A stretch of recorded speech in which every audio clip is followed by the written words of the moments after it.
క్రీస్తునందు ప్రియమైనటువంటి దేవుని ప్రజలారా, యేసుక్రీస్తు నామాన మీకందరికీ శుభాలు తెలియజేస్తుంటున్నాం. మరి యొక్క ప్రభు దినమందు, పరిశుద్ధ దినమందు, ప్రభు యొక్క పునరుత్థాన దినమందు మనమందరం కూడా సంఘముగా కూడుకొని ఈ రీతిగా లైవ్ ప్రోగ్రాంలో ప్రభును ఆరాధించడానికి పరిశుద్ధాత్మ దేవుడు మనకు అనుగ్రహించిన ఈ శ్రేష్టమైన సమయమును బట్టి ప్రభువుకు స్తుతులు స్తోత్రాలు చెల్లిస్తుంటున్నాం. ఆరాధనను ప్రారంభించుకుందాం.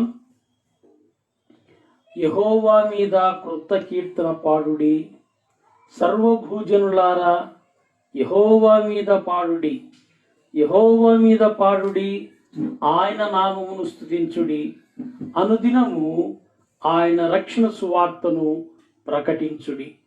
దేవుడి వాక్యమును మన వెనికిడిలో దీవించునుగాక. మనమందరము కలిసి స్తుతి కీర్తన పాడుతూ ప్రభును స్తుతిస్తూ ఆరాధిద్దాం. పితృ పుత్ర శుద్ధాత్మ కీర్తన అందరం కలిసి పాడుకుందాం. పితృ పుత్ర శుద్ధాత్మాలై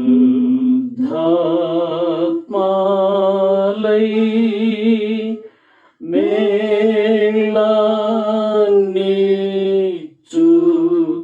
దేవుని స్తుతించు సర్వలోకమా,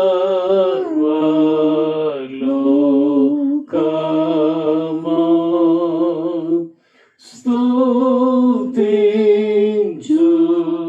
దివ్య సైన్యమా.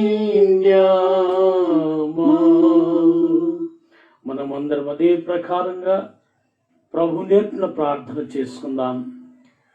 పరలోకమందున్న మా తండ్రి, మీ నామం పరిశుద్ధపరచబడునుగాక, మీ రాజ్యము వచ్చునుగాక, మీ చిత్తం పరలోకమందు నెరవేర్చున్నట్లు భూమి యందు నెరవేరునుగాక.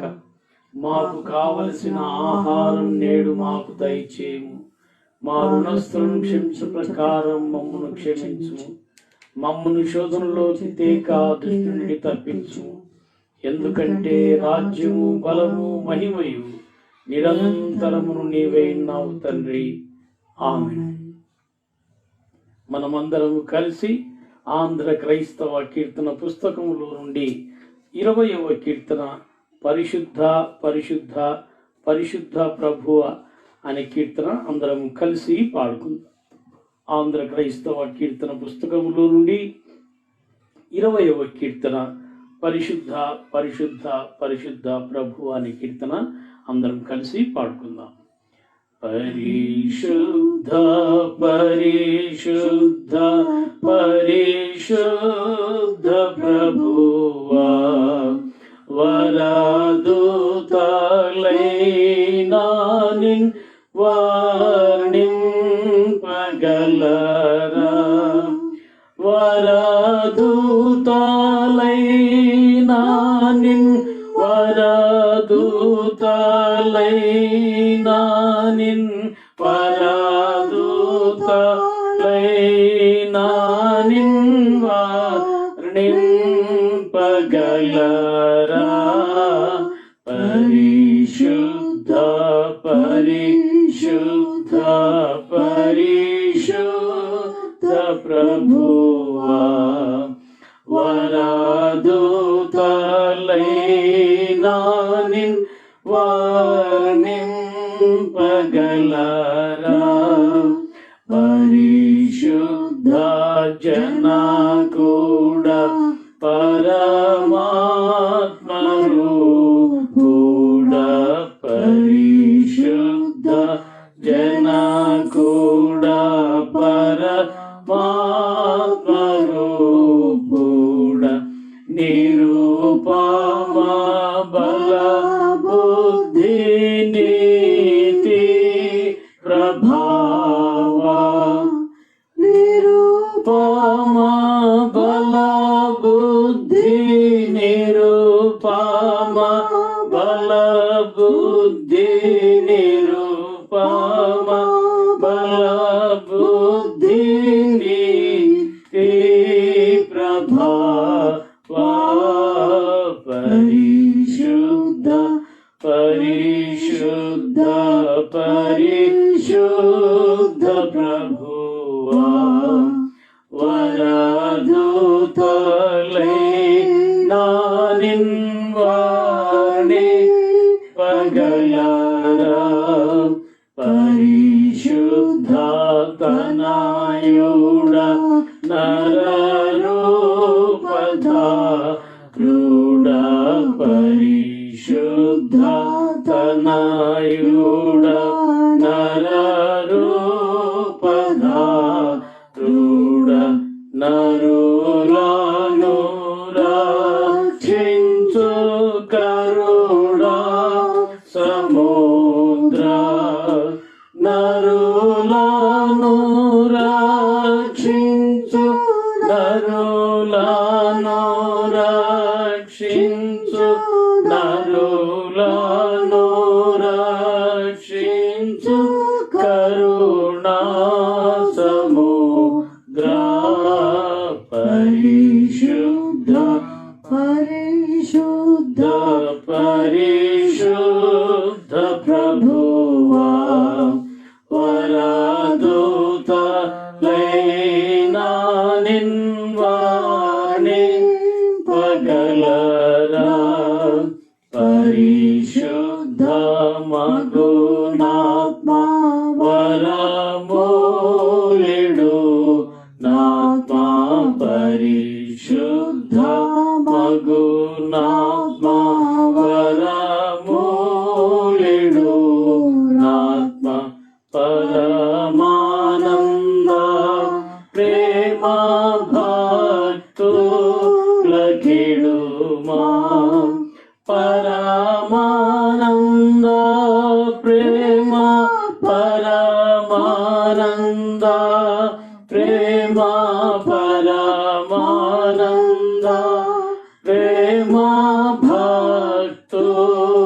భక్తులకిడుమా పరిశుద్ధ పరిశుద్ధ పరిశుద్ధ ప్రభువా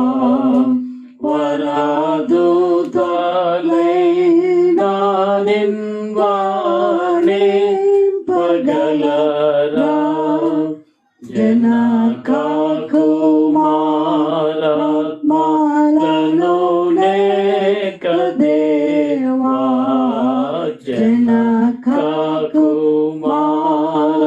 కుమారాత్మలను నేకదేవా ఘన మహిమ చెల్లును ధనరా నిత్యముగా ఘన మహిమ చెల్లును ఘన మహిమ చెల్లును ఘన మహిమ చెల్లును ధనరా నిత్యముగా పరిశుద్ధ పరిశుద్ధ పరిశుద్ధ ప్రభువా వరదూతలై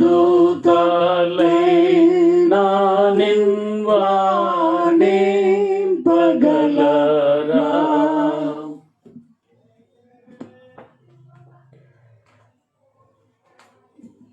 ఈ ఉదయకాల ఆరాధనలో ధ్యానము నిమిత్తమై ఏర్పాటు చేసుకొనబడినటువంటి లేఖన భాగము కీర్తన గ్రంథం 139వ కీర్తన 16వ వచనములో ఉన్నటువంటి వాక్య భాగమును చదువుకుందాం. 139వ కీర్తన 16వ వచనంలో ఉన్నటువంటి వాక్య భాగమును చదువుకుందాం. నేను పిండమునై ఉండగా నీ కన్నులు నన్ను చూచెను.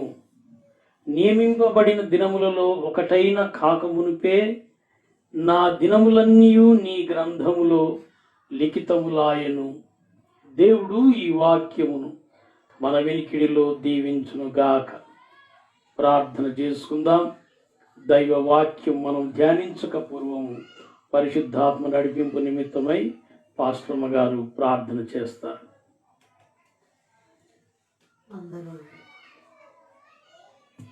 అందరూ తలలు వంచి కళ్ళు మూసుకున్నట్లయితే ప్రార్థన చేసుకుందాం. ప్రేమ నమ్మకం గల మా గొప్ప తండ్రి, నీ పాద సన్నిధిలో మేమందరం ఏకముగా కూడి ఏక మనస్కులమై ఏకీభవించి నిన్ను ఆరాధించినట్లు ఈ పునరుద్ధాన ఆదివారమును మాకిచ్చినందుకు వందనాలు. మమ్మల్ని అందరినీ సజీవుల సంఖ్యలో చేర్చినందుకు వందనాలు.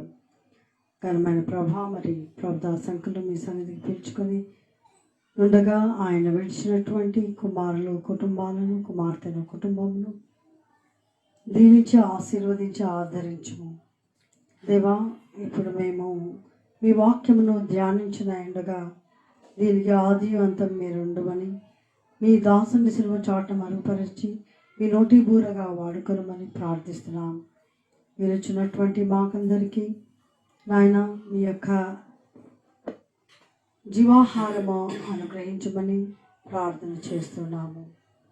వినగల మనస్సును, గ్రహింపగల జ్ఞానమును మాకు దయచేయమని వేడుకొనుచూ ఉన్నాము. తండ్రి, వినుచున్న ఎన్ని బిడ్డలను, కుటుంబాలను సంరక్షించి పోషించి నిత్య రాజ్యంలో చేరుటకు అర్హులమగు రీతిగా మేము మలచబడినట్లు, మా జీవిత ఒడిదుడులను సవరించుకున్నట్లు నేటి దిన ధ్యానమును మా అందరి వినికిడిలో దీవించమని, ఇందుకు సహాయపడుచున్న బిడ్డలను, కుటుంబాలను అత్యధికముగా ఆశీర్వదించమని ప్రార్థించమని కోరిన ప్రతి ఒక్కొక్క బిడ్డను మీ కృపలో జ్ఞాపకం చేసుకొని నీ వాత్సల్యము, కరుణ చొప్పున నాయన బిడ్డలను కనికరించి దీవించి ఆశీర్వదించమని, సంఘమంతటిని చుట్టూ కంచె వేసి నీ కాపుదలలో నీ రెక్కల కింద కాచి సంరక్షించమని ప్రార్థిస్తున్నాను.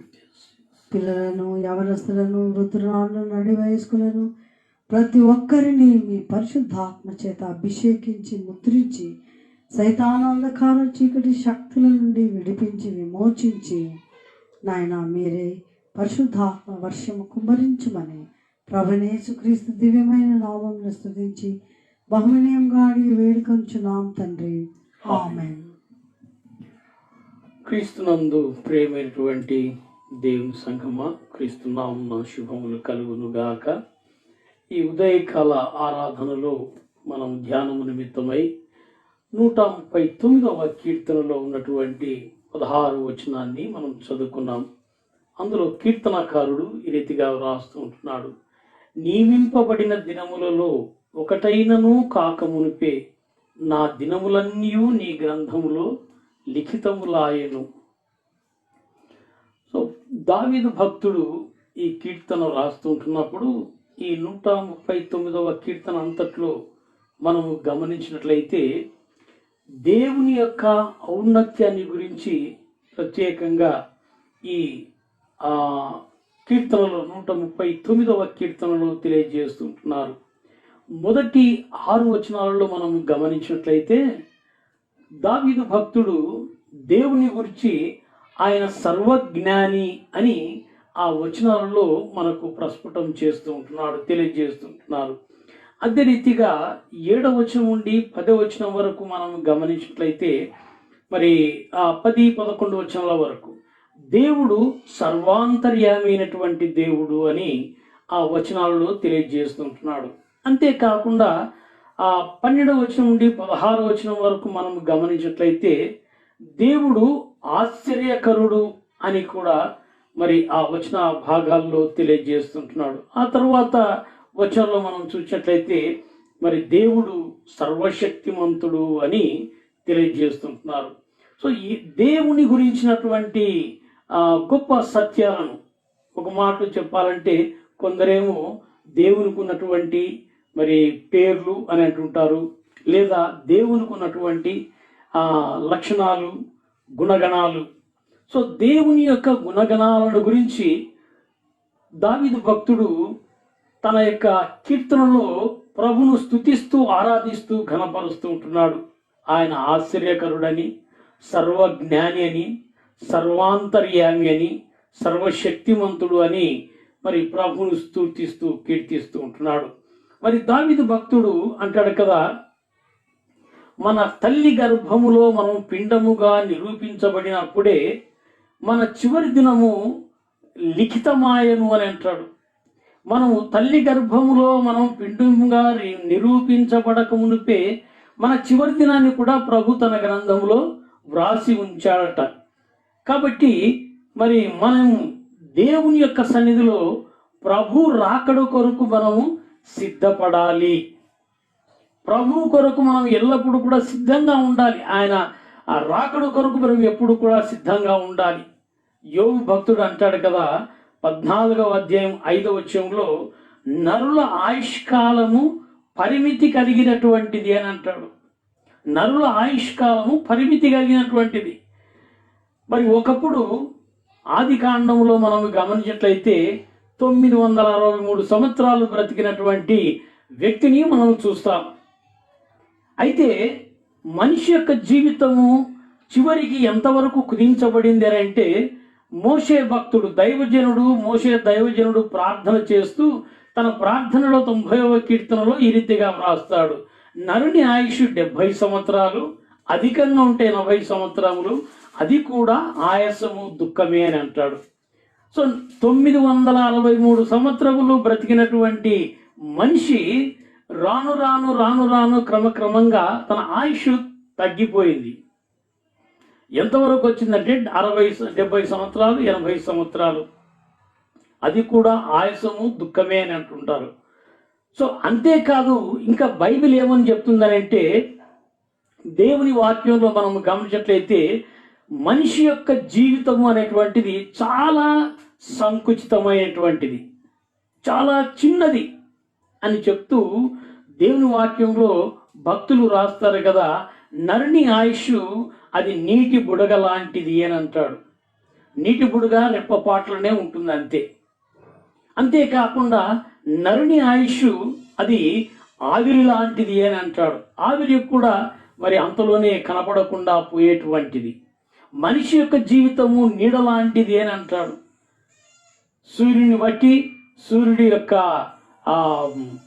మూమెంట్ను బట్టి మనిషి యొక్క నీడ అనేటువంటిది ఒకసారి పెద్దగా అయిపోతుందో, ఒకసారి చిన్నగా అయిపోయి ఆ సూర్యుడు తలపైకి వచ్చేటప్పటికి మన నీడ మన కాళ్ళ కిందనే ఉంటుంది. అంటే అది చిన్నగా అయిపోతుంది, కనపడకుండా పోతుంది.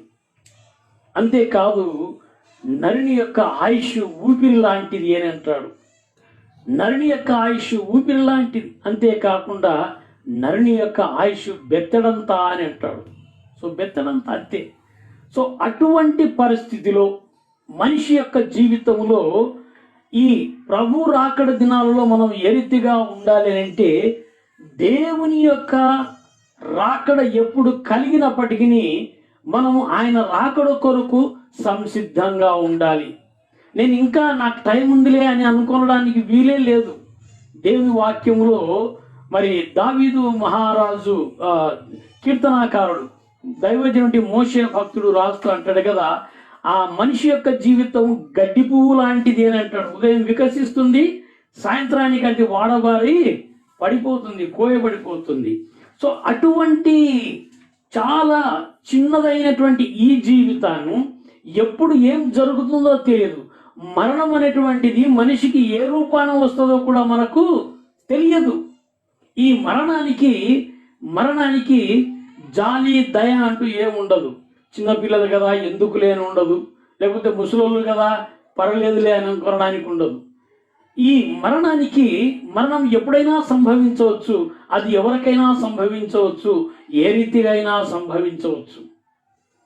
కొన్నిసార్లు ఈ మరణాన్ని మనం ఇది స్త్రీ పురుషులు అనేటువంటి లింగ భేదము లేకుండా వచ్చేటువంటిది. చిన్నపిల్లలు వృద్ధులు అనేటువంటి వయసు భేదము లేకుండా మరణం వచ్చేటువంటిది. అంతేకాకుండా ధనవంతుడు దరిద్రుడు అనే భేదం ఏమాత్రం కూడా ఉండదు మరణానికి. ఈ దేశస్థుడు ఆ దేశస్థుడు, ఈ ప్రాంతవాసి ఆ ప్రాంతవాసి అనేటువంటి ప్రాంతాభిప్రాయము లేకపోతే ప్రాంతీయ భేదం అనేటువంటిది ఈ మరణానికి ఏమాత్రం ఉండదు. అయితే ప్రియ దేవుని ప్రజలారా, మరణం అనేటువంటిది మాత్రం ఖచ్చితం అనేది మనం తెలుసుకోవాలి. ఈ లోకంలో పుట్టిన ప్రతి మనిషి కూడా ఏదో ఒకరోజు చనిపోతారు. అందుకనికే కీర్తనాకారుడు దావీదు భక్తుడు అంటాడు కదా, నియమింపబడిన దినములలో ఒకటైనను కాక మునుపే నా దినములన్నయు నీ గ్రంథములో లిఖితములాయను. మనము పిండముగా నిరూపించబడక మునుపే, ఎప్పుడైతే మనం పిండముగా మనము నిరూపించబడుతున్నాం ఆ సమయానికే మన చివరి దినము కూడా ఆయన గ్రంథములో లిఖితమై ఉంటుంది. ప్రియ దేవుని ప్రజలారా, మన యొక్క ఆత్మీయ జీవితం ఏ రీతిగా ఉన్నదో మనము ఒక్కసారి మనం పరిశీలన చేసుకోవాలి. ఈ మరణం అనేటువంటిది భయంకరమైనది. గత సంవత్సరం మనం హైదరాబాద్లో ఆ ఫ్లైఓవర్, ఆ బ్రిడ్జి పైన ఒక కార్ భయంకరమైన యాక్సిడెంట్ జరిగింది. ఆ బ్రిడ్జి కింద బస్ స్టాప్ దగ్గర ఫుట్పాత్ పైన సైడ్కున్నారు అంతే. ఆ సైడ్కు ఫుట్పాత్ పైన బస్ స్టాప్లో బస్ కొరకు ఎదురు చూసేవారు ఆ సమయానికి చనిపోతారని వాళ్ళు ఏమన్నా ఊహించి ఉంటారా? వాళ్ళు ఏదో మేము ఉద్యోగానికి పోతున్నాం, ఇంకొక స్థలానికి వెళ్ళాలి, నెక్స్ట్ బస్ ఏదైతే వస్తుందో దానికి పోవాలని బస్ కొరకు వెయిట్ చేస్తున్నారు. అయితే అకస్మాత్తుగా ఫ్లైఓవర్ బ్రిడ్జ్ పై నుంచి ఒక కారు స్పీడ్గా పోయి అదుపు తప్పి పైన సైడ్కు ఉన్నటువంటి దాన్ని కూడా సైడ్ వాళ్ళను కూడా గుద్దుకొని పైనుంచి కింద పడిపోయి ఫుట్పాత్ పైన బస్సు కొరకు వెయిట్ చేస్తున్నటువంటి వ్యక్తులు చనిపోయినటువంటి సంఘటన మనం చూస్తున్నాం. మా కర్నూలులో అయితే ఈరోజు బర్త్డే ఉంది, రాత్రి 12 గంటలకు ఎట్లయినా కానీ కేక్ కట్ చేయాలని, ఫ్రెండ్స్తో కలిసి కేక్ కట్ చేయాలని చాలా సంతోషంగా, ఉల్లాసంగా, ఉత్సాహంగా మోటార్ సైకిల్లో కేక్ తెచ్చుకోవాలని పోయారు స్పీడ్గా. అయితే డివైడర్కు తగులుకొని ఆ స్పీడ్లో అదుపు తప్పి క్రింద పడి రాత్రి 12 గంటలకు కేక్ కట్ చేయవలసినటువంటి వారి యొక్క జీవితాలు సంపూర్ణంగా కనపడకుండా పోయాయి. యాక్సిడెంట్ అయిపోయింది, స్పాట్లోనే చనిపోవడం జరిగింది. ప్రియ దేవుని ప్రజలారా, ఈ మరణం అనేటువంటిది ఎవరికో బాగా చాలా కాలంగా జబ్బుపడి ఉన్నారు వాళ్ళకు వస్తుందిలే, లేకపోతే వయసు బాగా మించిన వాళ్ళకు వస్తుందిలే అనుకోవడానికి ఏమాత్రం కూడా అవకాశం లేదు. లేదా నేను ఆరోగ్యంగా ఉన్నా నాకేం పర్వాలేదు అని అనుకోవడానికి కూడా అవకాశం లేదు. ప్రియ దేవుని ప్రజలారా, మనం ప్రభు రాకడ దినాలలో ఉన్నాం. ప్రభు రాకడ ఎప్పుడు జరుగుతుందో తెలియదు, కానీ అయితే గుర్తులు మాత్రం మనం గమనిస్తూ ఉంటున్నాం. భయంకరమైన విపత్తులు జరుగుతున్నాయి, ప్రకృతి వైపరీత్యాలు జరుగుతున్నాయి, భయంకరమైన తెగుళ్ళు సంభవిస్తున్నాయి. ఇవన్నీ మనము చూచినప్పుడు మన యొక్క ఆత్మీయ జీవితంలో మన ఆయుష్ ఎంత అల్పమైనదో మనం గ్రహించి మనం ప్రభు రాకడ కొరకు మనం సిద్ధపడాలి. ఈ లోకంలో ప్రతి మానవుడు కూడా ఏదో ఒకరు చనిపోవలసిందే, ఒకరు ముందు ఒకరు వెనక. అయితే మరణం తర్వాత జీవితం అనేటువంటిది ఎంతో ప్రాముఖ్యమైనటువంటిది. మనిషి యొక్క జీవితమేమో అశాశ్వతము, తాత్కాలికమైనటువంటిది. మరణం తర్వాత జీవితము నిత్యమైనటువంటిది. జాగ్రత్తగా గమనించాలి. ఈ లోకములో ఒకవేళ మనిషి పుట్టాడు అంటే 70 సంవత్సరాలు, 80 సంవత్సరాలు, ఒకవేళ 100, 150 సంవత్సరాలు బ్రతికిన వారు కూడా ఉన్నారు. ఆ తర్వాత చనిపోతారు. కానీ ఏదో ఒకరు చనిపోవలసిందే. అయితే చనిపోయిన తర్వాత మనం ఎక్కడికి పోతాం? దేవుని వాక్యం సెలవిచ్చేటువంటి మాట ఏమిటంటే, ప్రతి వానికి వాని క్రియల చొప్పున ప్రతిఫలం ఉంటుంది. మనం ఈ లోకములో మనం చేసిన ప్రతి దానికి కూడా మనము జీతం పుచ్చుకోవలసిన దినం అన్నమాట అది. అయితే మనం ఈ లోకాన్ని వదలక పూర్వమే మన యొక్క ఆత్మీయ జీవితాన్ని సరి చేసుకోవాలి అని కీర్తనకారుడు ఈ వాక్యం ద్వారా మనల్ని హెచ్చరిస్తూ ఉంటున్నాడు.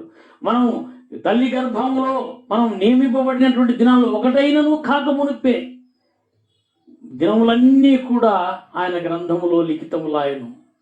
ప్రియ దేవుని ప్రజలారా, ఈ లోకంలో బ్రతికిన ప్రతి ఒక్కరికి కూడా చనిపోవలసిందే. అయితే చనిపోయిన తర్వాత నిత్య నరకము, నిత్య జీవము రెండు ఉన్నాయి. రెండు నిత్యత్వం అనేటువంటిది ఉంది. ఒకటి నరకానికి నడిపిస్తుంది నిత్యము, ఒకటి నిత్యము జీవానికి నడిపిస్తుంది. అయితే ప్రతి మనిషి కూడా కోరుకునేది ఏమంటే నిత్య జీవం కావాలని కోరుకుంటున్నారు. నరకం కావాలని ఎవరు కూడా కోరుకోరు.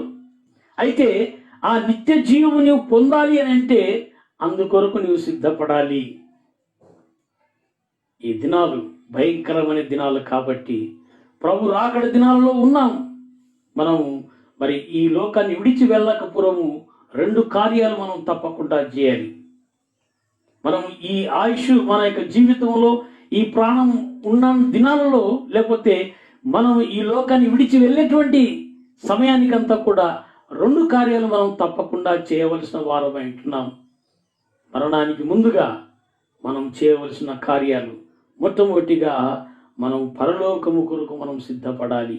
యోహాను సువార్త 14వ అధ్యాయము 3వ వచనంలో మనం గమనించినట్లయితే యేసు ప్రభు అంటారు కదా, మనకు నిత్యత్వం ఉండదని ఇందాక జ్ఞాపకం చేశాను.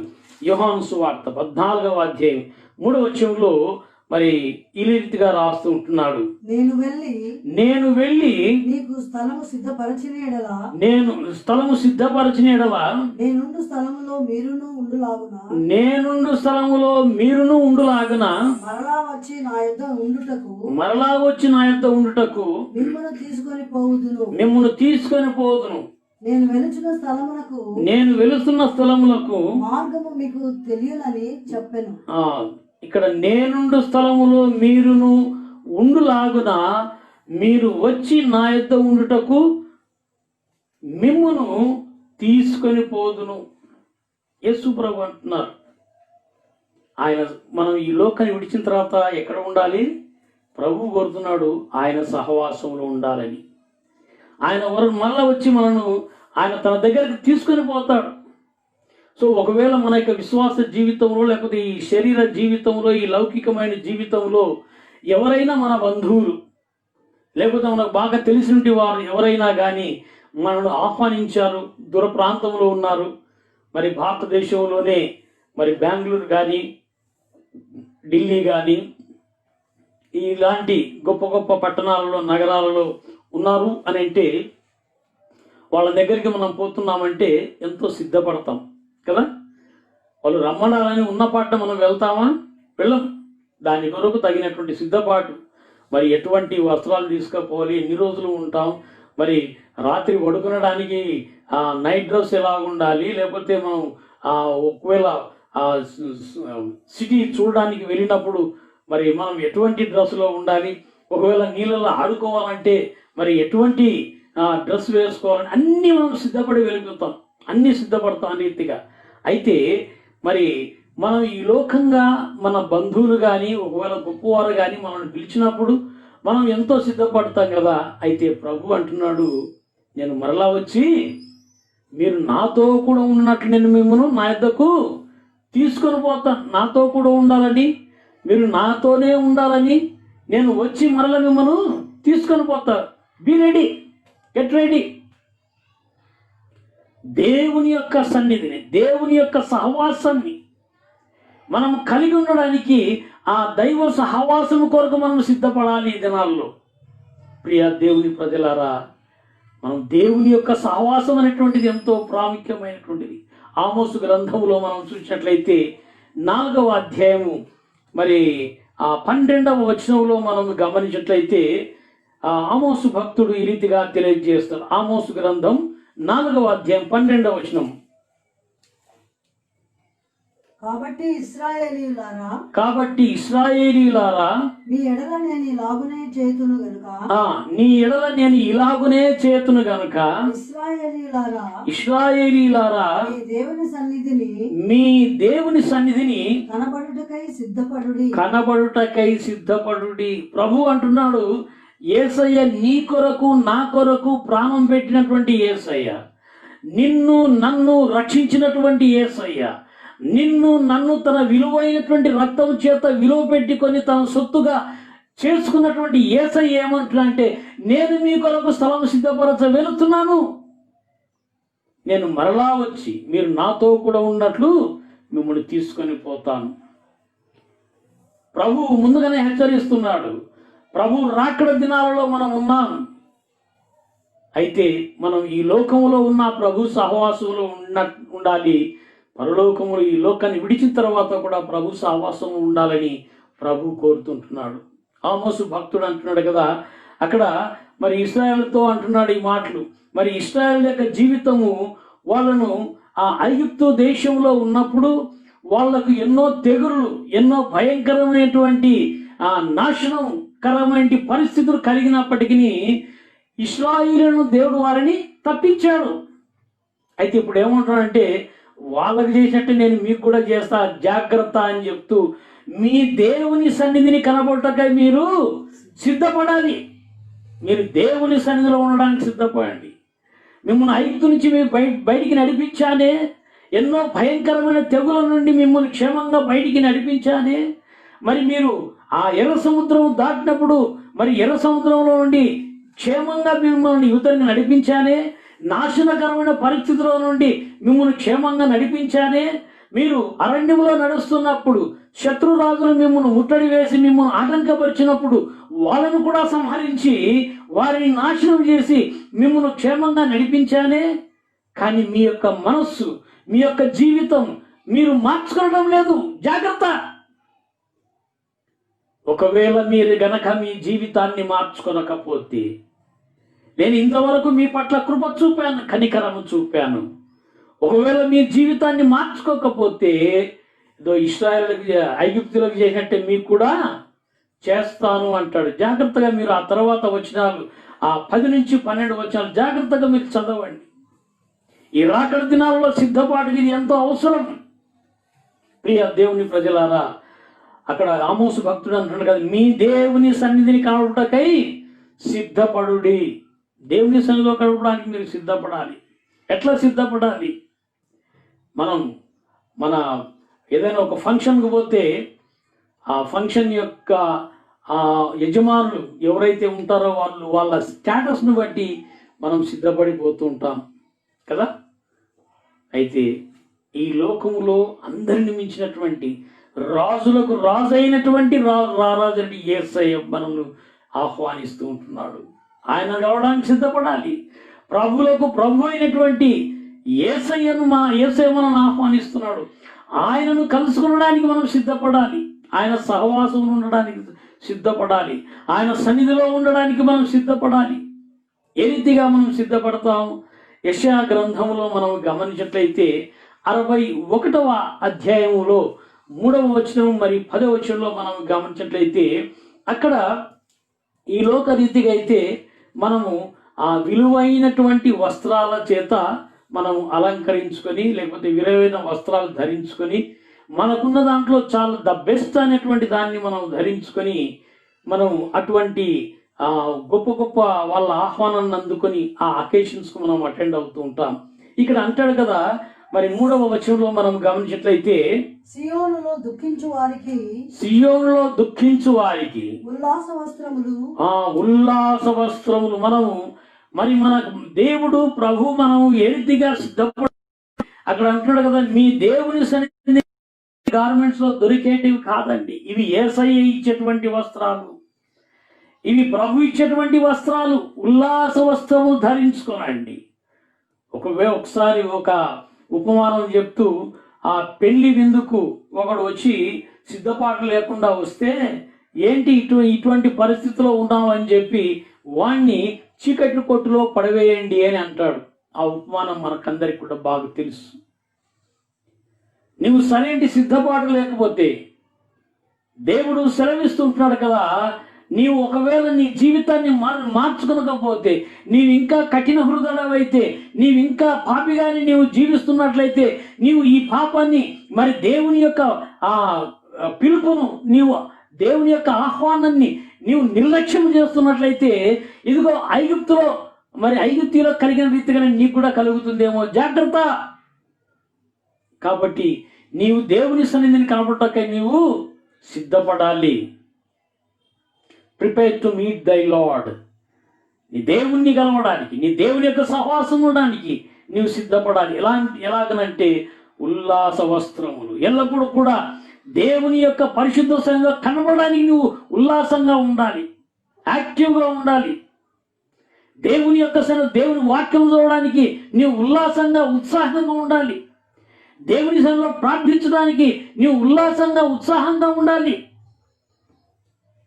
నీ జీవితంలో ఆ దేవుని యొక్క వాక్యం ధ్యానం కానీ నీ జీవితంలో దేవుని యొక్క సేవ నువ్వు ప్రార్థించడం కానీ నువ్వు కొనసాగిస్తున్నావా, లేకుంటే క్యాలెండర్ క్రైస్తవుడిగా నీవు జీవిస్తున్నావా?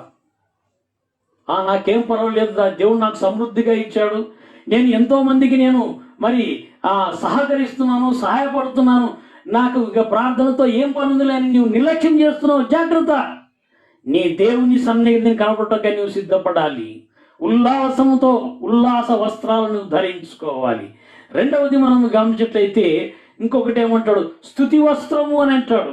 భారభరితమైన ఆత్మకు ప్రతిగా, భారభరితమైనటువంటి ఆత్మకు ప్రతిగా స్తుతి వస్త్రమును, స్తుతి వస్త్రం. నీకున్నటువంటి పరిస్థితిలో నాకు ఇటువంటి భారమైన పరిస్థితి నువ్వేం భయపడద్దు. నీవు అటువంటి స్థితిలో నువ్వేం చేయాలంటే స్తుతి వస్త్రం నువ్వు ధరించుకోవాలి. యోబు భక్తుని యొక్క జీవితం మనకందరికి కూడా బాగా తెలుసు.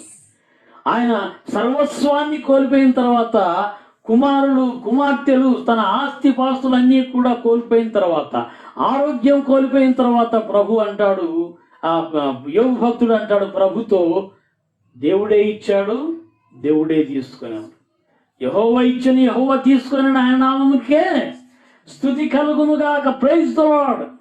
స్తుతి వస్త్రం అంటే అది. బాగా సంతోషంగా ఉన్నప్పుడు ప్రైజ్ ది లార్డ్ అని చెప్పడం కాదు. సమస్తం కోల్పోయినప్పుడు, నీవు కష్టాలలో ఉన్నప్పుడు ప్రైజ్ ది లార్డ్ అని చెప్పాలి. ఈ శ్రమల దినాలలో మనం ఉన్నాం.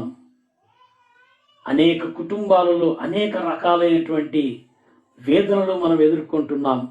అయితే ప్రియ దేవుని ప్రజలారా, అటువంటి సమయంలో నీవు స్తుతిని కలిగినటువంటి వాడవుగా ఉండాలి. స్తుతి వస్త్రం నువ్వు కలిగి ఉండాలి. ప్రభుని ఏ రీతిగా మనం ఎదుర్కొనడానికి, ప్రభు సన్నిధిలో కనబడటకు మనం ఏ రీతిగా సిద్ధపడాలి అని అంటే, మొట్టమొదటిగా ఉల్లాస వస్త్రం. ప్రభు యొక్క సన్నిధిలో కనపడడానికి దైవ వాక్య ధ్యానము, ప్రార్థన అనేటువంటి దేవుని యొక్క పరిచర్య కొరకు ఉల్లాసంగా ఉత్సాహంగా ముందుకు కొనసాగేటువంటి వారంగా ఉండాలి. రెండవది స్తుతి వస్త్రం. మనకున్నటువంటి పరిస్థితిలో కీర్తనాకారుడు అంటాడు, దేనిని మరొక ప్రభును స్తుతించు. ఒకవేళ నీ కష్టం వచ్చింది, దాన్ని బట్టి కూడా నీవు స్తుతించాలి. పౌలు భక్తుడు అంటాడు, మరి అన్ని స్థితులలో కూడా నేను ప్రభును స్తుతిస్తాను, ప్రభునందు ఆనందించుడి, మరలా చెప్పుదును ఆనందించుడి అని అంటాడు. ఎల్లప్పుడూ కూడా మనం దేవుని యందు ఆనందించేటువంటి వారంగా ఉండాలి. స్తుతి వస్త్రం స్తుతించేటువంటి వారంగా ఉండాలి. అంతేకాకుండా 10వ వచనంలో అంటాడు కదా, 10వ వచనంలో ఆయన రక్షణ వస్త్రములను నాకు ధరింపజేసి ఉన్నాడు. ఎంత శ్రేష్టమైన వస్త్రాలండి. ప్రభు ఇవన్నీ కూడా, ఈ వస్త్రాలు ఎవరిస్తున్నారు? ప్రభు ఇస్తున్నాడు. ఉల్లాస వస్త్రం నీవు ధరించుకుంటే, ఉల్లాస వస్త్రాన్ని పక్కన పెట్టి దుఃఖమైనటువంటి వస్త్రాన్ని ధరించుకొని నాకు ఏమి లేదే అని ఇంట్లో కూర్చొని ఉంటే దేవుడు ఏం చేయలేడు. ప్రభు నీకు స్తుతి వస్త్రం ఇచ్చాడు. ప్రతి విషయంలో ప్రభువును స్తుతించాలంటే ఎల్లప్పుడు కూడా నీవు భారభరితమైన జీవితంతో, నాకు ఈ భారం ఎవరు చేసేస్తారు, నా పిల్లల భవిష్యత్తు ఏ రీతిగా ఉంటుందో, నాకు ఇల్లు లేదు, నాకు ఇల్లు కావాలి, పిల్లలకు చదువులు, వారి ఉద్యోగాలు, వాళ్ళకు వివాహాలు, ఇవన్నీ కూడా నాకు భారంగా ఉన్నాయి నీవు అనుకుంటూ ఉంటే ఆ భారం ఇంకా ఎక్కువ అవుతుంది. అందుకొరకు యేసు ప్రభు అంటాడు కదా, నీవు దేన్ని గురించి చింతపడకూడదు, ప్రతి విషయం కూడా ప్రభుకు అప్పచెప్పు. నువ్వు చింతించటం వలన నీ ఎత్తు మూరెడు ఎక్కువ చేసుకోలేవని యేసు ప్రభు కొండపైన ప్రసంగంలో ప్రభు జ్ఞాపకం చేస్తారు. ప్రియ దేవుని ప్రజలారా, మనం దేవుని స్తుతించాలి. ఆ తర్వాత ఎటువంటి వస్త్రాలు అంటే రక్షణ వస్త్రాలు ధరించుకోవాలి. రక్షణ వస్త్రాలు మనకు ఉండాలి. ఈ రక్షణ వస్త్రాలు ప్రభు ఇచ్చినటువంటి వస్త్రాలు, ఈ లోకంలో ఎవరు కూడా ఇవ్వలేనటువంటివి. ఒకవేళ మనం అనుకున్నట్లయితే బ్రిటిష్ రాణి వేసుకున్నటువంటి ఆ వజ్ర వైడూర్యాలతో కూడినటువంటి వస్త్రాల కంటే విలువైనటువంటి వస్త్రాలు ప్రియ సోదరుడా, ప్రియ సోదరి, ఎంతో విలువైనటువంటి వస్త్రాలు, రక్షణ వస్త్రాలు. మరి ఏ రీతిగా ఈ రక్షణ వస్త్రాలు మనం పొందుకుంటామంటే, పౌలు భక్తుడు రోమా సంఘానికి రాస్తూ 10వ అధ్యాయము 9వ వచనంలో ఈ రీతిగా వ్రాస్తారు. మరి ఆ రోమీలకు రాసిన పత్రిక 10వ అధ్యాయము 9వ వచనంలో పౌలు భక్తుడు ఆ రక్షణ వస్త్రాన్ని గురించి ఏ రీతిగా మనం రక్షణ పొందుకొనగలం, రక్షణ వస్త్రాన్ని సాధించగలం. యేసు ప్రభు అని నీ నోటితో ఒప్పుకొని యేసు ప్రభు అని నీ నోటితో ఒప్పుకొని దేవుడు మృతులలో నుండి ఆయనను లేపెనని, దేవుడు మృతులలో నుండి యేసయ్యను లేపాడు అని నీ హృదయమందు విశ్వసించిన ఎడల నీ హృదయమందు విశ్వసించిన యెడల నీవు రక్షింపబడదు. నీవు రక్షింపబడుదువు. యేసు ప్రభు అని నీ నోటితో నీవు ఒప్పుకోవాలి, హృదయమందు నీవు విశ్వాసం ఉంచాలి. నీవు నోటితో ఒప్పుకున్నంత మాత్రాన, ఆ యేసు ప్రభు కూడా దేవుడే అని అన్నంత మాత్రాన నీకు రక్షణ రాదు. నీ హృదయమందు పరిపూర్ణంగా విశ్వాసం ఉంచాలి. ఆ యేసయ్య నా కొరకు చనిపోయాడు, ఆ యేసయ్య నా పాపమును తుడిచివేయడానికి ఆయన కలువరి శిలువలో తన ప్రశస్తమైన రక్తాన్ని కార్చాడు. ఆ విలువైన ప్రశస్తమైన రక్తం చేత మా పాపములన్నీ కూడా తుడిచివేశాడు. యోహాను భక్తుడు తన పత్రికలో అంటాడు, యేసు రక్తము ప్రతి పాపము నుండి మనలను పవిత్రులుగా చేయును అని. ప్రియ దేవుని ప్రజలారా, యేసు ప్రభు యొక్క రక్తము చేత మనము విమోచింపబడ్డాం. యేసు ప్రభు యొక్క రక్తము చేత మనం రక్షింపబడ్డాం. అయితే ఆ యేసయ్యను నీ నోటితో ఒప్పుకో, నీ హృదయమునందు విశ్వాసం ఉంచు. అందుకే భక్తులు అంటుంటారు, నీకు రక్షణ ఎంత దగ్గరగా ఉంది అని అంటే బెత్తడంతా అని అంటుంటారు. అనగా నోటికి హృదయానికి ఉన్నటువంటి ఈ డిస్టెన్స్ ఒక బెత్తడు మాత్రమే. నువ్వు నోటితో ఒప్పుకుంటున్నావా? నీ హృదయమందు విశ్వాసం ఉంచుతున్నావా? రక్షణ వస్త్రం ప్రభు నీకు ఇస్తున్నాడు. రక్షణ వస్త్రం ప్రభు నీకు ఇస్తున్నాడు. అపవాది నిన్ను ఎన్ని రీతులుగా నిన్ను ఆటంకపరిచినా ప్రభు రక్షణ నీకున్నదని అంటే నీవు ప్రభుతో పాటు ఉంటావు. ప్రభు అంటున్నాడు కదా, మీరు నాతో కూడా ఉండులాగన నేను మరలా వచ్చి మిమ్మల్ని తీసుకుని వెళ్తాను. ఆమోసు భక్తుడు అంటాడు, దేవుని యొక్క సన్నిధి కనబడక నీవు సిద్ధపడాలి. సో మనం ఏ రీతిగా సిద్ధపడాలి అని అంటే ఉల్లాస వస్త్రములు కలిగినటువంటి వారమై సిద్ధంగా ఉండాలి. స్తుతి వస్త్రములు కలిగినటువంటి వారమై స్తుతి వస్త్రాలతో సిద్ధంగా ఉండాలి. రక్షణ వస్త్రాల చేత సిద్ధంగా ఉండాలి. అంతేకాకుండా మరి ఆ 10వ వచనంలోనే యెషయా గ్రంథం 61వ అధ్యాయం 10వ వచనంలో ఇంకొక మాట అక్కడ వ్రాస్తారు. ఆ వస్త్రాన్ని గురించి వ్రాస్తూ అంటాడు కదా, నీతి వస్త్రము అని అంటాడు. నీతి వస్త్రం మన యొక్క జీవితాల్లో మనం నీతి వస్త్రాలు కలిగినటువంటి వాళ్ళంగా ఉండాలి. ఎల్లప్పుడూ కూడా దేవుని యొక్క సన్నిధిలో మనం ప్రభువును స్తుతిస్తూ నీతి న్యాయమైనటువంటి వారంగా ఉండాలి. పౌలు భక్తుడు అంటాడు, నీతిమంతుడు ఒక్కడు లేడు, అందరూ మరి పాపం చేసి మరి గొర్రెల వలె తప్పిపోయినారు అని అంటారు. అయితే ప్రభు మరి మనకు నీతిని ఆపాదిస్తున్నాడు. ఏ రీతిగా అంటే అబ్రహాము దేవుని యందు విశ్వాసం ఉంచాడు కాబట్టి ఆయన దేవుని నమ్మెను కనుక అది అతనికి నీతిగా ఎంచబడెను. నీతిగా ఎంచబడెను. నీకు నీతి వస్త్రాలు కావాలి అని అంటే నీవు పరిపూర్ణంగా ప్రభునందు విశ్వాసం ఉంచాలి. పరిపూర్ణంగా ప్రభునందు విశ్వాసం ఉంచాలి. నీవు ప్రభునందు విశ్వాసం ఉంచినట్లయితే నీకు ప్రభు నీతి వస్త్రాన్ని ప్రభు నీకు ఇస్తున్నాడు. ఆ వస్త్రాలు వేసుకుని వెళ్ళినప్పుడే మనం ప్రభును ఎదుర్కొనగలం, ప్రభును దర్శించగలం. నీవు దేవుని సన్నిధిలో కనపడటకై సిద్ధపడాలి అని అంటున్నాడు. మరి మన యొక్క ఆత్మీయ జీవితంలో మరి ఈ సిద్ధపాటు నీకున్నదా?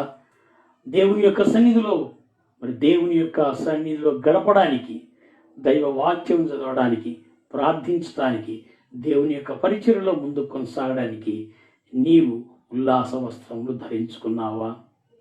రెండవది, ప్రభు నీకు చేసిన మేలులన్నిటిని బట్టి ప్రతి సమయంలో కూడా అది మేలైనా కీడైనా నువ్వు ఏ స్థితిలో ఉన్నా ప్రభుని సిద్ధపరిచేటువంటి ఆ స్తుతించేటువంటి ఆ స్తుతి వస్త్రాలు నీవు కలిగి ఉన్నావా? మూడవదిగా మనం గమనించినట్లయితే రక్షణ వస్త్రాలు. ప్రభు మన పాపపు వస్త్రాలను తొలగించి తన పవిత్రమైన ప్రశస్తమైన రక్షణ వస్త్రాలను ప్రభు మనకి ఇచ్చాడు. మరి ఆ వస్త్రాలు నీవు ధరించుకున్నావా? రక్షణానుభవం నీకుందా? రక్షణలో నీవు కొనసాగుతున్నావా? ఇదిగో నీ దినములన్నీ కూడా లెక్కించబడి ఉన్నాయి. నీ దినములన్నీ కూడా ముందుగానే లిఖించబడి ఉన్నాయి. జాగ్రత్త. అయితే నీ సమయాన్ని నువ్వు సద్వినియోగం చేసుకో. చివరిగా మరి నీతి వస్త్రం మనం కలిగినటువంటి వారంగా ఉండాలి. మరి ఈ వస్త్రం మరి ఇవన్నీ కూడా మనకు ఎక్కడ కూడా దొరికేటువంటివి కాదు, కానీ ప్రభు ఇచ్చేటువంటి వస్త్రాలు. మరి కొత్త బట్టలు మనం వేసుకోవాలి అని అంటే మనం ఏం చేస్తాం? బాగా శుభ్రంగా స్నానం చేసేసుకుంటాం కదా.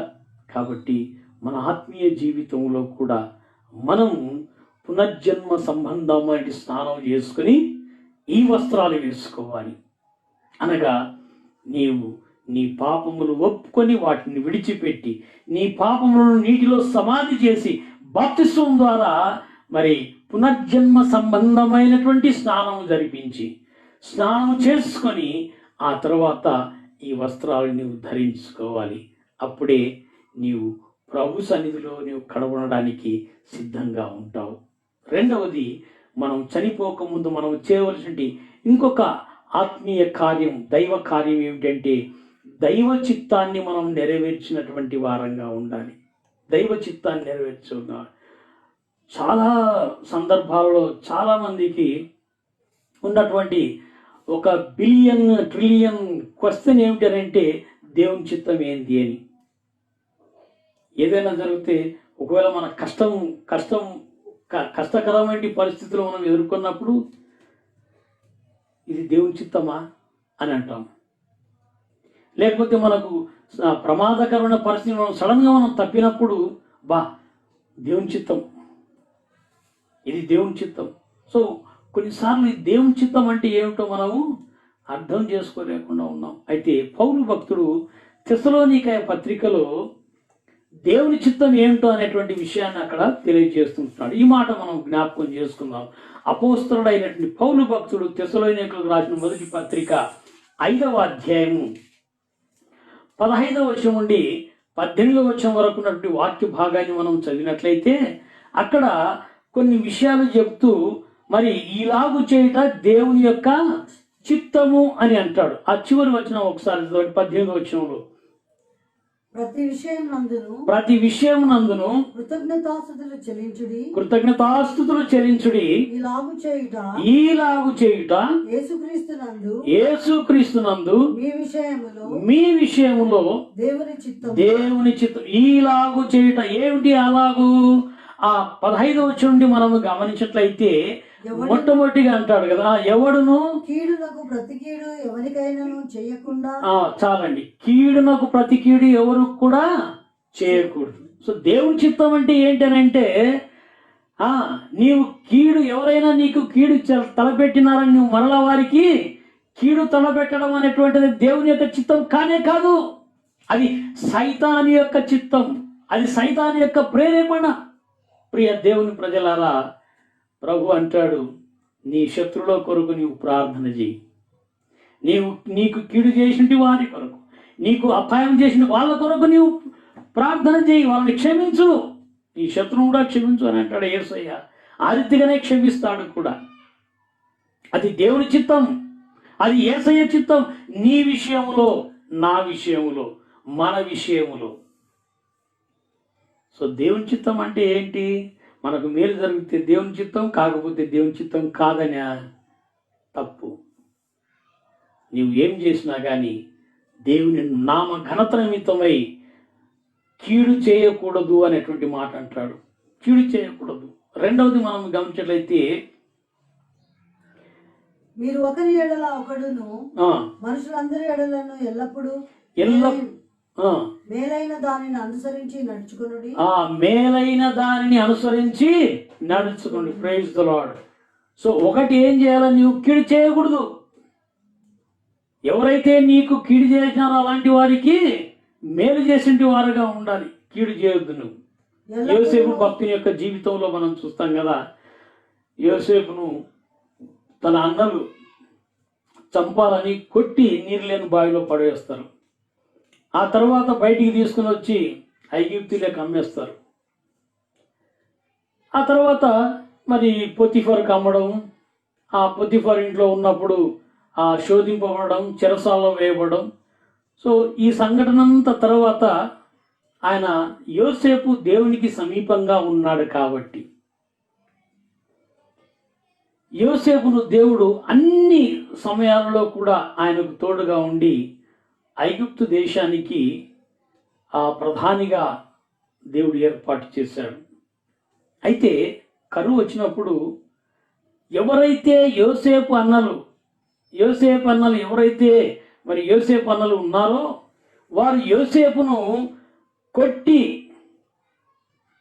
నీళ్ళు లేని బావిలో పడవేసి డబ్బుల కొరకు వీడు మా దేశంలో కూడా పోతే సరిపోతుందని ఆ ఐగుప్తీయులకు అమ్మేశారో వాళ్ళు బిక్కుబిక్కుమంటుకు భయపడుతూ ఆ కరువు కాలంలో ఐగుప్తు దేశంలో మంచి ధాన్యం ఉందంట, అక్కడ పోయి తెచ్చుకుందామని అన్నలు వచ్చి అందరూ చేతులు కట్టుకొని తలలు ఉంచుకొని ఆ యోసేపు దగ్గర నిలబడ్డప్పుడు, ఒరే మీరు నాకు అప్పుడు అట్లా చేసినారు కదరా అని అన్నాడా? లేదు, ప్రేమగా పిలుచుకున్నాడు. వారికి ఏమి కావాలనో ఆ సమృద్ధి అయిన ధాన్యం ఇచ్చి వారి డబ్బులు కూడా వారి సంచుల్లో పెట్టేసి పంపించాడు. ఆ తర్వాత తన తల్లిదండ్రిని చూడాలంటే, చిన్న తమ్ముడిని చూడాలంటే ఆశ చేత అందరిని మళ్ళా పిలిపించుకున్నాడు. అందరితో కలిసి ప్రేమ విందు చేశాడు. Praise the lord. అదే అన్నమాట.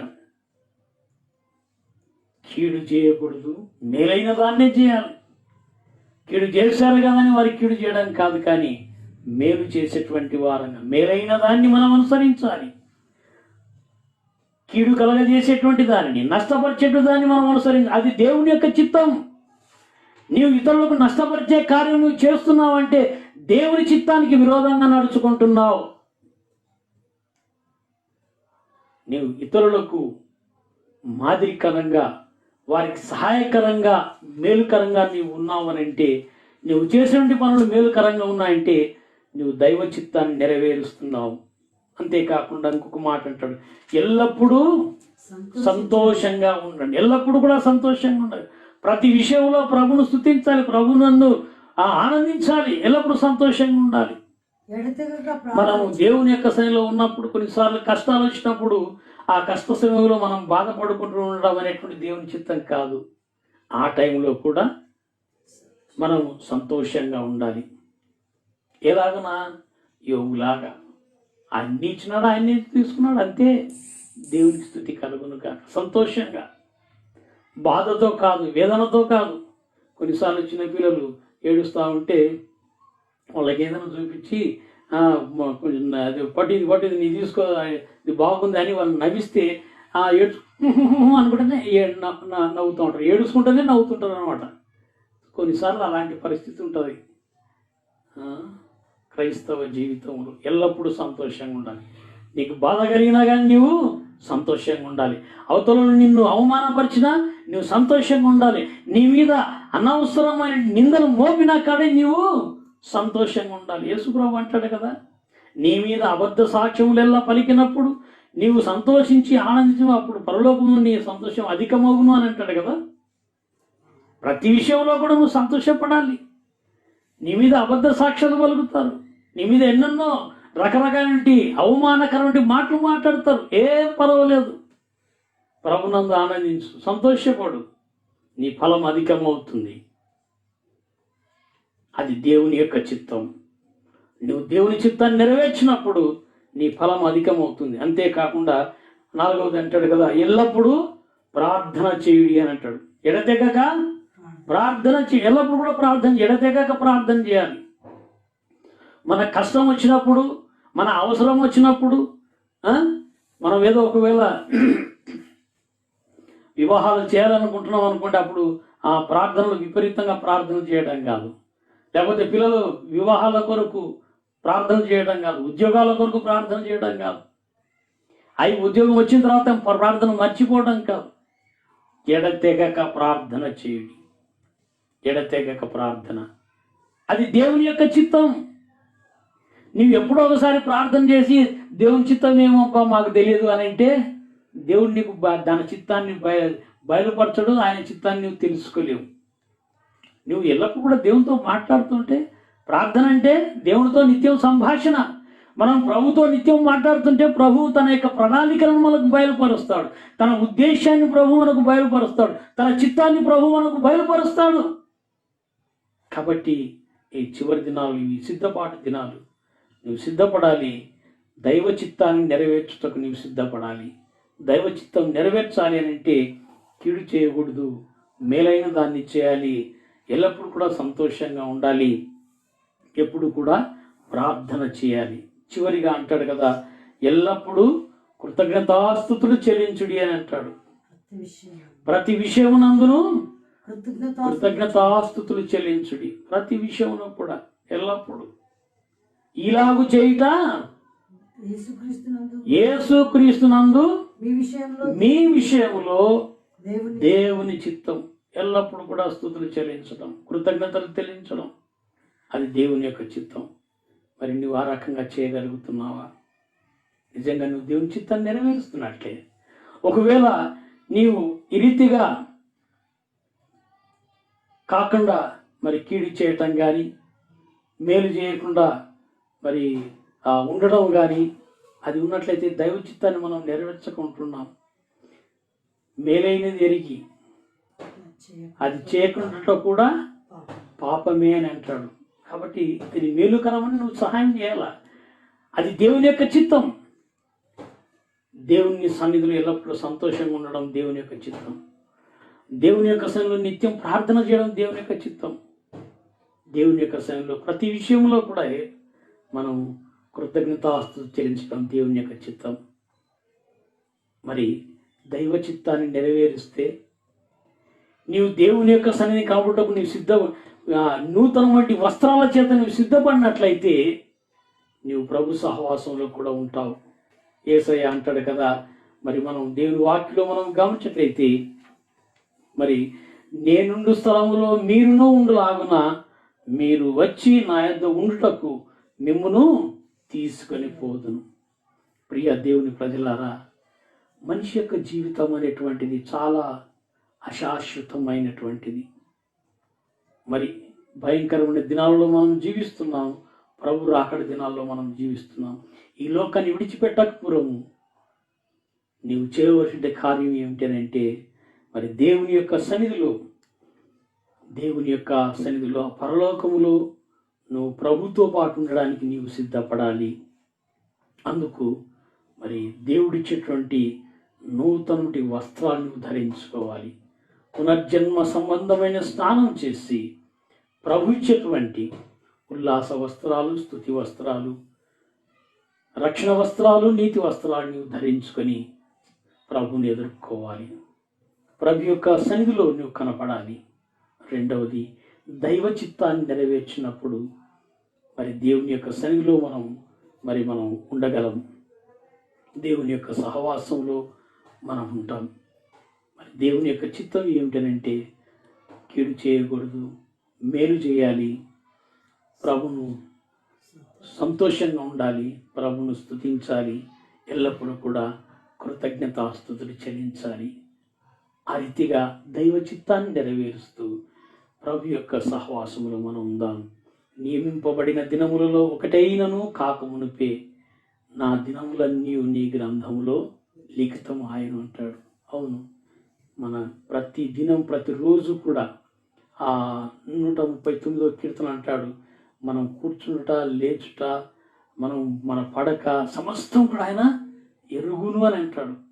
ఒకవేళ ఇంకా నీవు మనసు మార్చుకోలేకపోతే ఆ తర్వాత వచనాల్లో అదిగో మీ యొక్క జీవితంలో మీరు ఇటువంటి ఈ ఐగుప్తులో ఉన్నప్పుడు ఎన్నో రకాలుగా మిమ్మల్ని కాపాడినా మీరు మీ యొక్క జీవితాన్ని మీరు సరి చేసుకోలేదు కాబట్టి ఆ తెగుళ్ళు మీకు రప్పిస్తాను అని అంటాడు ఆమోసు భక్తుడు ఇశ్రాయేలుతో చెప్తూ. మరి ప్రియ దేవుని ప్రజలారా, మరి అటువంటి తెగుళ్ళు మనకు రాకుండా మనం ప్రభు యొక్క సహవాసంలో నిత్యత్వంలో మనం ఉండాలి అంటే మనం సిద్ధపడాలి, దైవ చిత్తాన్ని మనం నెరవేర్చాలి. అట్టి కృప పరిశుద్ధాత్మ దేవుడు మీకు, మీ కుటుంబాలకు అనుగ్రహించును గాక. ఆమేన్. ప్రార్థన చేసుకుందాం. దయగల నాయన, కృపల తండ్రి, ఇచ్చిన వాక్యం బట్టి మనం ఆచరిస్తున్నాం ప్రభు. మరి మీ రాకడ దినాలలో, చివరి దినాలలో ఉంటున్నాం నాయన. మరి మేమందరం కూడా మీ చిత్తాన్ని నెరవేర్చినటువంటి వారంగా, మా ప్రభువా, మిమ్మల్ని ఎదుర్కొంటకు పరిపూర్ణంగా సిద్ధపడి వారంగా ఉన్నట్లు మీ ఆత్మచేత మమ్మల్ని బలపరిచి నడిపించమని యేసు పరిశుద్ధ నామమున అడిగి వేడుకుంటున్నాం తండ్రి, ఆమేన్. ప్రియ దేవుని ప్రజలారా, మరి మనం అందరం కూడా ఈ సమయంలో పరిశుద్ధ బలులో మనం పాలు పంపులు పొందబోతుంటున్నాం. కాబట్టి మరి మీరందరూ కూడా మీకు ముందుగానే తెలియజేసిన రీతిగా మరి మీరందరూ కూడా మీ రొట్టె ద్రాక్షసమును సిద్ధంగా ఉంచుకోవాలని కోరుతుంటున్నాం. మరి పాట పాడుతుండగా మీరు మరి ఈ రొట్టె ద్రాక్షసం అంతా కూడా సిద్ధపరచుకోవాలని కోరుతూ ఉంటున్నాను. మరి మా అందరూ కూడా మరి కుటుంబంలో ఎంతమంది బాప్తిసం తీసుకున్నారో మరి వారందరూ కూడా దేవుని యొక్క సన్నిధిలో మరి పరిశుద్ధ బలలో ఆయన శిలువ యాగమును జ్ఞాపకం చేసుకుంటూ ఆయన పొందిన దెబ్బల చేత మనకు స్వస్థత కలుగుతున్నది. ప్రభు కాచింటి ప్రశస్తమైన రక్తం ద్వారా మనకు రక్షణ కలిగి ఉన్నది అనేటువంటి విషయాన్ని మనం గుర్తుంచుకొని మరి దేవుని యొక్క సన్నిధిలో మనం అందరం కూడా పరిశుద్ధ బలలో మనం పాలు పంపులు పొందుదాం.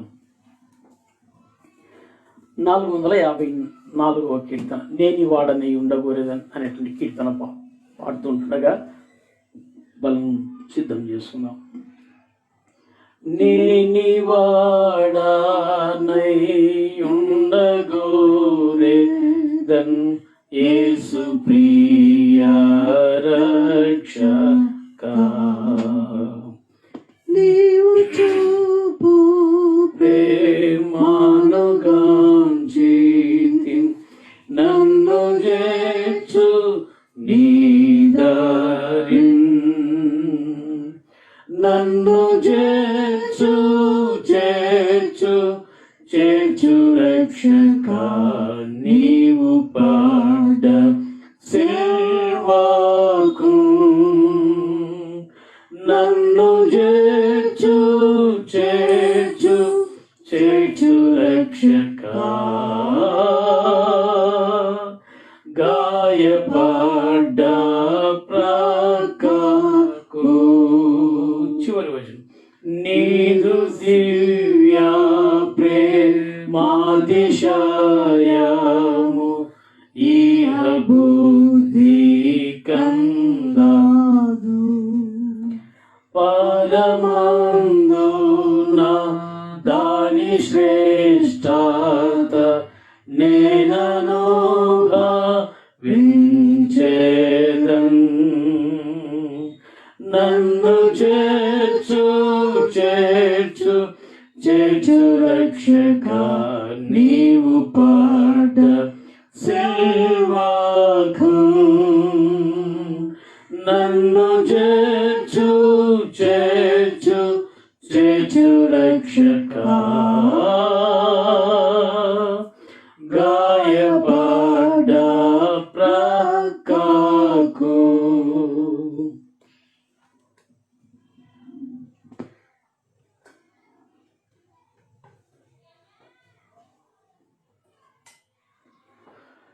ప్రభు ఆయన అప్పగింపబడిన రాత్రి ఒక రొట్టెని ఎత్తి పట్టుకొని దాన్ని ఆశీర్వదించి విరిచి, ఇది మీ కొరకై అయినటువంటి నా శరీరము, నన్ను జ్ఞాపకం చేసుకున్నటకే దీన్ని చేయడని చెప్పాను. ఆ ప్రకారమే మరి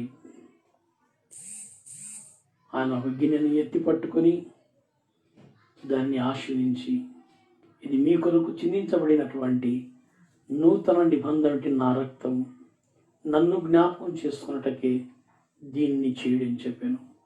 మన పాపముల నిమిత్తమై, మన అపరాధముల నిమిత్తమై కలువరి శిలువలో నలుగుగొటువంటి క్రీస్తు శరీరమును, అదే రీతిగా కలువరి శిలువలో ప్రభు కాచిన ప్రశస్తమైన రక్తమును మనం జ్ఞాపకం చేసుకుంటూ మరి ప్రభు యొక్క దెబ్బల చేత మనకు స్వస్థత, ఆయన కార్నిటి ప్రశస్తమైన రక్తం ద్వారా మనకు పాప క్షమాపణ రక్షణ కలిగేదని జ్ఞాపకం చేసుకుంటూ మరి రొట్టె ద్రాక్షరసం క్రీస్తు శరీర రక్తమునకు గుర్తుగా ఉన్నటువంటి ఈ రొట్టె ద్రాక్షరసం మనం పుచ్చుకొనక పూర్వం పాస్టర్ అమ్మగారు వాటి కొరకు ప్రార్థన చేస్తారు. ప్రేమ నమ్మకం గల మా గొప్ప తండ్రి, ఈ ప్రశస్తమైన సమయంలో రొట్టె ద్రాక్షరసం కొరకు ప్రార్థిస్తున్నాము. మా దోష శిక్ష మా మీద పడకున్నట్లు దాటిపోఉన్నట్లు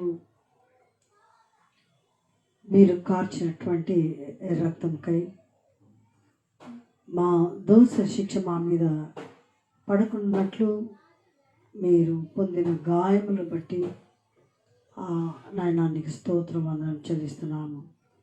తండ్రి, మేము చేసిన తప్పు అపరాధముల వలన మేము పొందవలసిన శిక్ష మమ్మల్ని దాటిపోయినట్లు మీరు చేసినటువంటి శిలువ యాగమునకై నీకు స్తోత్రం వందనములు.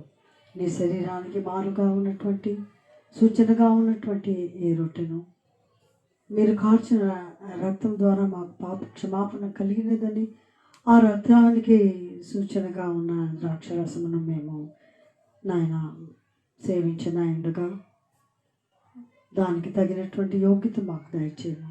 మమ్మల్ని మేము పరిశీలించుకొని విమర్శించుకొని నీకు ఆయాస్కరమైనది ఏదైనా ఉంటే నాయన మమ్మల్ని క్షమించమని బ్రతిమలాడుచు యోగ్యమైన రీతిలో మేము దీనిలో పాల్పంపులు పుచ్చుకొని మా జీవితాన్ని ప్రభా మరి మీ చిత్తము చొప్పునను మీరు ఆశించినటువంటి వస్త్రములను మేము తొడుకొనినటువంటి వారమై నాయన మరియు మీరు మా కొరకై సిద్ధపరిచిన స్థలములకు మమ్మల్ని తీసుకుని వెళ్ళటకు రానైనటువంటి మీతో పాటు మేము వచ్చుటకు సిద్ధపడగలిగినట్లు నీ కృప మాకు ప్రసాదించమని ప్రభు యేసుక్రీస్తు దివ్యమైన నామమును స్తుతించి బహువినయంగా ఆడి వేడుకొనుచున్నాం తండ్రి, ఆమేన్.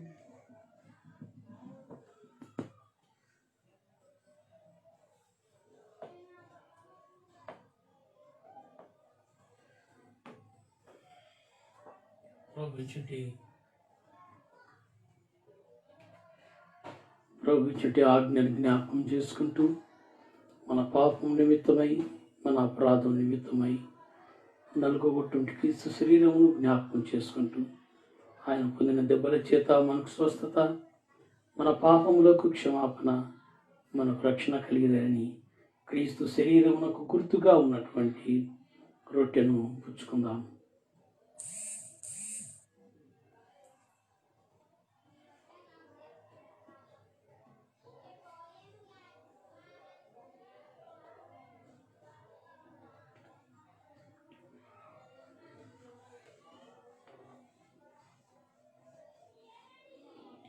ఆ ప్రకారమే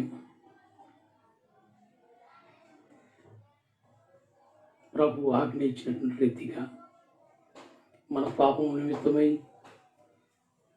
మన అపరాధం చిందించినటువంటి రక్తమును మనం జ్ఞాపకం చేసుకుంటూ ప్రభు కార్య ప్రశస్తమైన రక్తం ద్వారా మన పాపములకు క్షమాపణ, మనకు రక్షణ, నిత్య జీవం కలిగిన జ్ఞాపకం చేసుకుంటూ క్రీస్తు రక్తమునకు గుర్తుగా ఉన్నటువంటి ద్రాక్షరసంలో పాలు పంపులు పొందుదాం.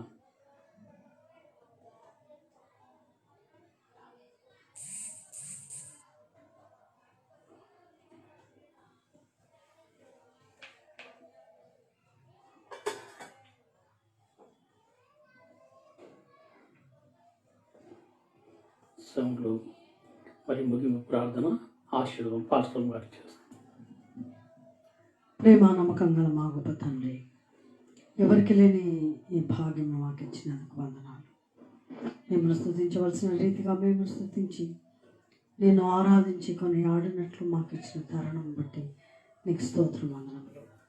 ఎంతమంది అయితే అనారోగ్యంతో అస్వస్థతతో నాయన సంఘంలో బాధపడుచున్నారో వారందరినీ తాకి స్వస్థపరచు. ఆదరణ లేక దుఃఖించుచున్న వారందరికీ ఉల్లాస వస్త్రము నీవై ఉన్నామని నేను బ్రతిమలాడుచున్నాము. వారికి తగిన ఆదరణ, నెమ్మది, సంతోషము, సమాధానం, నాయన రక్షణ, నీతిని, స్తుతి మరి నాయన మరి మిమ్మల్ని స్తుతించగల భాగ్యం దయచేయమని ప్రార్థన చేస్తున్నాను.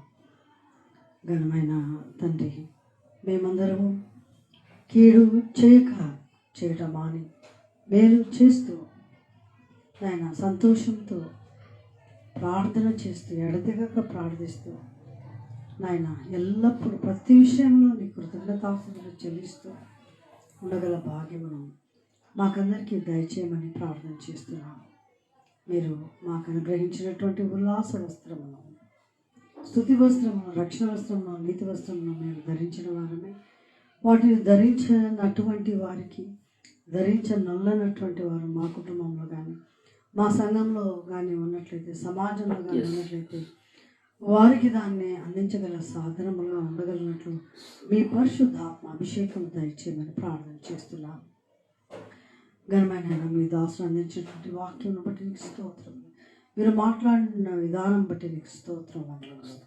నిజముగా ప్రభు, మీరు మమ్మల్ని అనాథులుగా విడవక మా కొరకు స్థలం సిద్ధపరచ వెళ్ళి మా మధ్యలో భౌతిక పరంగా మా మధ్యలో లేరు, కానీ మాకు స్థలం సిద్ధపరచ పరలోకంలోకి వెళ్ళి ఉన్నారు కనుక ఆ స్థలమును మేము కైవసం చేసుకున్నట్లు ఆయన ఆత్మీయంగా ఉండి నేను నీ మమ్మల్ని తీసుకుని వెళ్ళటకు సిద్ధపడగల భాగ్యం మాకందరికీ దయచేయమని ప్రార్థన చేస్తున్నాము. అవును ప్రభా, మేము పిండముగా ఏర్పాటు అయినటువంటి దినం మొదలుకొని మా జీవితంలో మీరు నియమించినటువంటి దినములన్నీ కూడా మీ గ్రంథంలో లిఖితమైనాయి కనుక మా జీవిత క్రియలన్నీ మీకు ఇష్టమైన రీతిగా ఉన్నట్లు మమ్మల్ని నడిపించమని ప్రభువైన యేసుక్రీస్తు దివ్యమైన నామమున మా హృదయాలను మీకు సమర్పించుకుంటూ బహువినయంగా అడిగి వేడుకొంచున్నాం తండ్రి.